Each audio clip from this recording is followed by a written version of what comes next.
Sigara Tulmar.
Again, I can see only 15 students.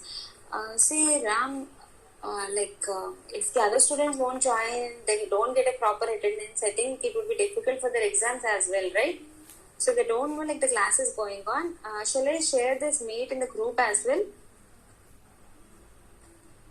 Ma'am, in group you already shared it, ma'am.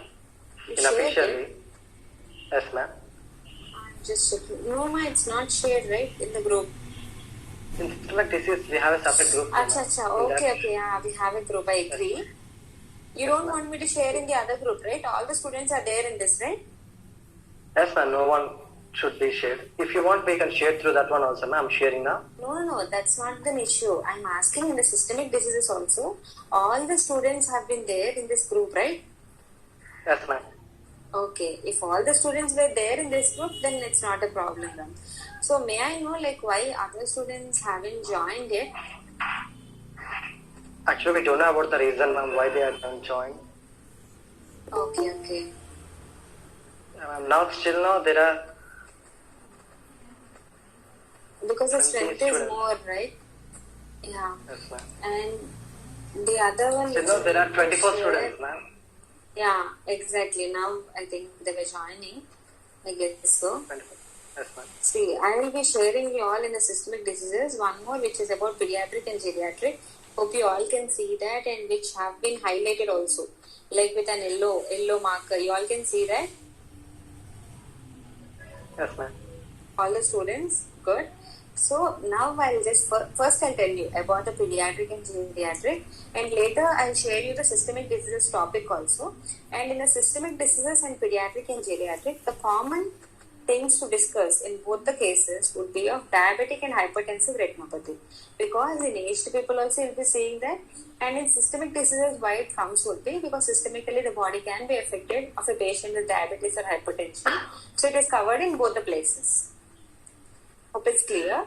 And in the same manner, the things which I have highlighted is because like coming to the pharmacology and all, I clearly came to know, like it's not like all the students were not reading, don't take it as an offense, but to the most, like some students as I told you, like for the pan of calamities, the mistakes and all which they have done, so to prevent it and to make sure like they are like alert, and by the last you'll simply say like you are going with your exams. And this time I can't take a chance. See, whichever things like low vision causes, management, even though I will explain, then also the students need to give a presentation of only these topics especially, because it's very important, ma. I can't take a chance like if you miss some spectacle dispensing, or you didn't do low vision assessment, or in the pediatric subjects like of history taking, already I have shared you the mail also. I think all the students got the mail, right? Of history taking of pediatric subjects, I have sent you that. And the treatment like for nystagmus also I have shared you. Yes, ma'am. Yeah. And the other one is diabetic and hypertensive retinopathy, and along with that pictures also I have sent you, and I am going to explain about it. That's a different story. But these things, like I really hope, see, history taking of pediatric subjects, if you just simply read out the presentation which I have sent you all, I can clearly understand, like you just copied it from here and all, and you didn't try to read it from your books as well. So I'll clearly check it to the students whether they are doing that topic. See, hardly I'll ask you some 1 or 2 paragraphs. And in that also, if you don't read and give an answer, like clearly it gives a bad view, ma. Kindly don't do that. And I really hope no other student will do it, because you'll be going for the internship later on. And I wish you should do the best. So like when your internship and all would be going to start, may I know? Like Shalini, Nicola, Deepika, any others students can just tell me that. Like when your internship and all would be going to start, just to know. Because before that I should make sure, like on few topics at least, like you know, like from A to Z.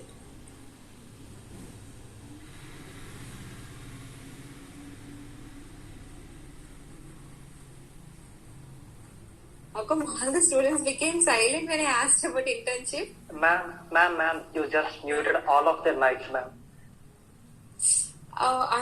Okay, Ram, it's like they can't unmute. Like Zoom session, no, they can unmute and do it, right? Yes, ma'am. They can unmute, but the host can restrict all of them to mute. So that's what you've done. Then we can do one thing. There is one term called here as in-call messages. I think it's better, like even if they mute also, that's okay. Yeah, that's best. Yes, like everyone can text. That's because if I try to unmute it, generally like lots of disturbances could be there. Like other students could be there at an outsider place and all. So I don't want the disturbance. So kindly put a message, ma'am. Ma'am, if everyone is on mute, you can't hear any disturbance, ma'am. You can unmute all of them. Everyone will be in mute session. Because some of the students want to speak. They don't want to message. Yes, ma'am. Acha, if you want me to if you're messaging me, it will take much more time for everyone's response. It won't take much so much more time. Okay, ma'am. No problem. It's okay. It's okay. I'll try to. Just give me a moment. I'm just saying in the host controls then.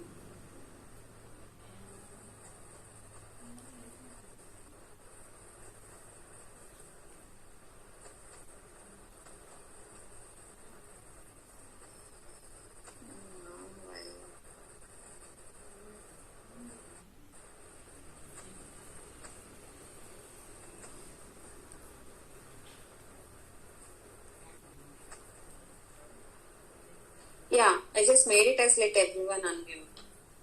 So whoever wants to speak, they can unmute and speak. Yes, sir. Yeah, it's fine now? Yes, sir. Good. So I have seen here like mostly June. So you are saying like this June or July, right? By the end of April month, our end semester exams, by the starting of June month, our internship will be started, ma'am. See, 1 second. By the end of April, this session would be going to end. Semester exams will be completed. Yes, semester exams will be completed. And like on the May and all, like you will be preparing for internship then. Yes, ma'am. No, ma'am. There is no preparing for internship, ma'am. While we are performing our end semester exam. Yes. In that, at the same time, we'll go for the internship interviews, ma'am. Exactly. Internship interviews would be there, right? Yes, ma'am. Before end semester exams will be there. Okay. One or two internships will be held after the semester exams. After the semester exams, good. Okay. Yes. Okay. Maximum will be completed before the semester exams, ma'am. Maximum will be completed before the semester exams, but mostly like before, as you mentioned, like by April end or before May 18th, right? 6th semester would be completed. Yes, ma'am. Okay, then I really hope you should all perform well. And the only thing which is making me to regret is like you all didn't went to most of the camps, right? So hospital visits and all. Yes, ma'am. Yeah, even now like it's going on through this, but that's fine. But later, anyway, for your internship, you will be there at the hospital. But make sure, like along with the theory, like to do, take a look like how the patients would look like and the treatment part and all, and even systemically also how you need to evaluate and all. And to the possible extent, I'll share you the pictures as well. Yes, ma'am. And again, I'm repeating. So to the questions or to the topics which I asked, like for a few students, again, it's like I don't want to make it as some session or otherwise some debate on one day and all. Hardly I'll pick few students, ma'am, because for the assignment marks also I have struggled. Finally, I have given it and I have evaluated, and everyone performed well to the extent like who all have attended. But I don't want to repeat that scenario and trouble you like when you are having your exams. So see, for example, like 1 to 5 students are there. If I assign like some one topic and all, so they just need to explain about it, and based upon it, I'll just give the marks. Is it clear to all the students? Along with the class, which I'm telling you is along with the class.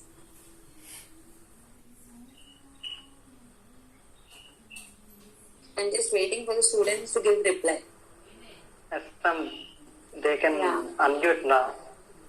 No, I have made sure that they can unmute and answer. Yeah. Yeah, but they are saying that we can't unmute. So that's why I changed again. I'm adding as a co-host for them.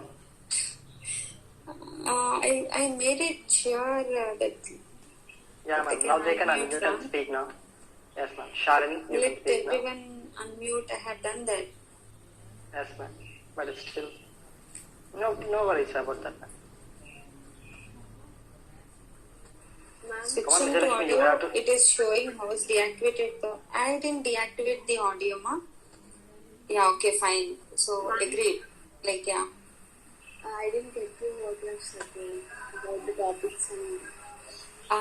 Okay, you didn't get about what all topics, ma. Shalini, it's crystal clear. See, the spectacle dispensing, so which you need to know head to toe about the spectacle lenses or the frames and all, right? So basic spectacle dispensing and low visual assessment, like which we do especially for retinitis pigmentosa and all. See, even if you are advising the patient just to use an yardstick or otherwise just to use a stick and bright illumination is needed as you have low vision, also comes under one low vision aid. You all agree or not? So even those basics are also very important, because I have seen like few patients, like at few places, they simply say like you had low vision and it can't be resolved. You have optic atrophy and no one can do anything and you can just simply leave. So that's not the case we should do, right? So at least the basic things and even about rehabilitation, you should be in a position to explain. So for that, these basic things, which are very basic, nothing much to express about it. So those topics, like whenever I assign to few students, they need to give an answer about it. And later we go into our topics and I start explaining about the concerned topics of both systemic diseases and PNG. So is it clear to all the students? Yes, ma'am. Yeah. Only that much I am expecting from you all, ma. And that too, sincere reason is, I want to make sure like you give the best and make me proud.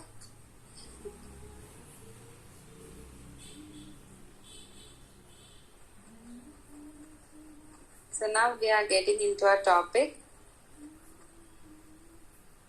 First I'll show you, because in the previous class I have discussed about diabetic retinopathy, hypertensive retinopathy and all, right?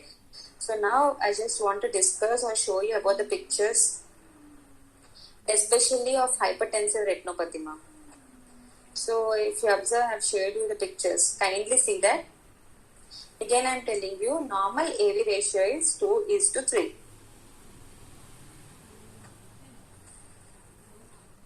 For you to understand clearly, the picture is AV nicking. See here, AV nicking is nothing but arteriovenous nicking.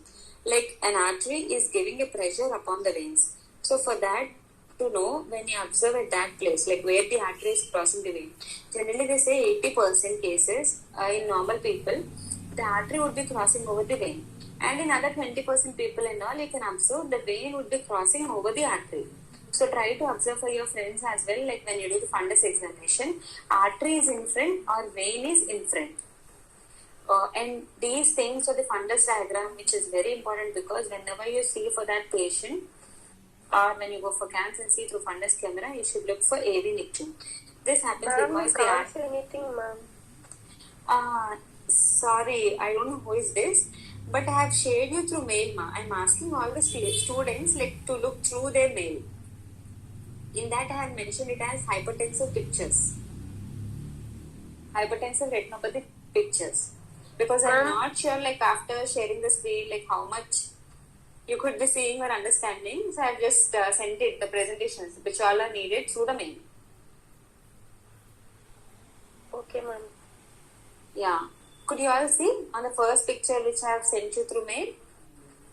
Arteriolar narrowing because of hypertension.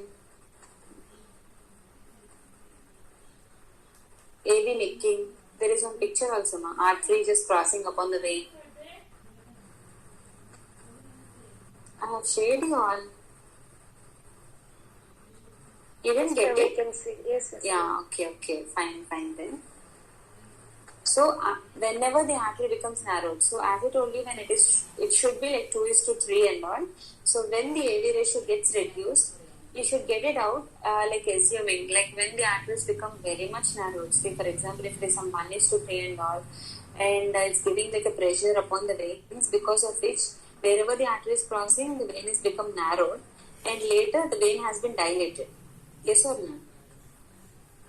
If it is not clear in the picture, roughly see the red and blue diagram. So that is one indication for hypertensive retinopathy. And the other picture, if you see, if they have like severe hypertension, like some 150, 160, and they are not interested for any treatment. So you can see flame-shaped hemorrhages, cotton wool spots, and heart exudates as well. See, heart exudates like near to the macula and all, you can observe, right? In repeating, heart exudates are mostly located on the outer plexiform layer. Mostly they say outer and inner plexiform, but generally we observe at outer plexiform layer. Like when we take an OCT, like optical coherence tomography and all, you can see heart exudates. And few books, like for soft exudates, they'll write it as cotton wool spots also. So soft exudates or cotton wool spots mean the same. So hypertension, like how it can cause damage to the retina of the eye. Here you can see in this picture. So the next one, all about hypertensive retinopathy, it is written, right? Aneurysm, kindly look at the picture, ma. See, microaneurysms are like for the capillaries, right? The capillaries, outpouchings and all. And aneurysm of the arteries. I told you, aneurysm, varices is of the veins. So whenever the arterial bulge has been there, you can clearly see like a small bulge on the arterial wall. That comes under aneurysm. And cotton wool spots also you can see like a fluffy shaped and all. And heart exudates, you can clearly observe that. See, compared to the heart exudates, these margins are very clear. Whereas the soft exudates or cotton wool spots, the margins would be like fluffy, like a cotton it looks like. So we call it as a cotton wool spots also. So margins would be like a bit irregular. And abnormal growth of new vessels. This is very important because when it comes to diabetic patients also, as I told you, when proliferated diabetic retinopathy is there, immediately you should refer the patient. So abnormal growth of blood vessels, you can see like multiple small branching blood vessels. See how the normal blood vessel is looking like and this one. See the caliber would also be small and they would be multiple and branching would be seen and especially near to the disc you can see this. And hemorrhages as well you can observe here, right? See like a flame-shaped hemorrhages and near to the arteries those hemorrhages were there. Yes or no? You all can see that? Yes, ma'am.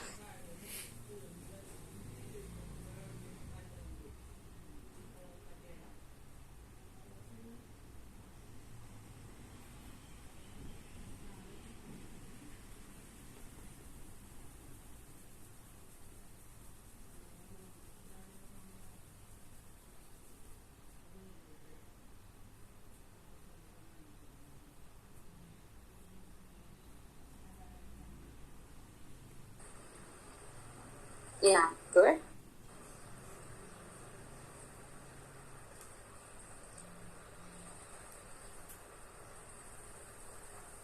So the next thing would be of the male